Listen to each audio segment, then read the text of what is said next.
Само пепел и чад остана во зградата позната како Папагал, каде вчера вечер се запали стан на третиот кат.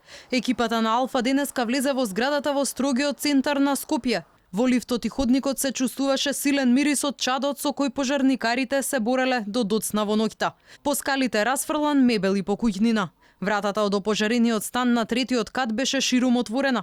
Собственичката на станот, жена на возраст од 50 на години, не е повредена. Била навреме спасена од огнот и заминала кај ќеркај, велат соседите.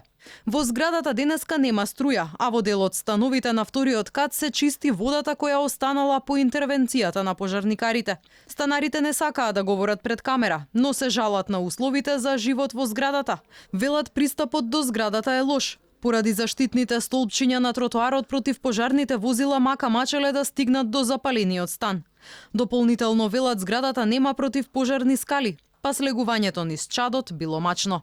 Но она што загрижува е видеоснимка од случаен минувач која се рашири на социјалните мрежи. Тој во паника вика кон пожарникарите да побрзаат со гаснењето на пожарот, додека огнот се заканува да се прошири кон погорните станови. На видеото кое трае речиси 2 минути, јасно се гледа како пожарникарите кои први стигнале на местото имаат потешкотии со опремата. Абе, пуштај вода, ајде! Расипано. Неќе не работи пожарна, бе. Абе, ќе отиде цела зграда, бе, луѓе. Телевизија Алфа се обиде да побере објаснување од првиот командир на пожарната. Дали и што се случи со возилото кое прво стигнало кај зградата и дали против пожарната кубури со опрема и кадар. Но тој не беше достапен на својот телефон.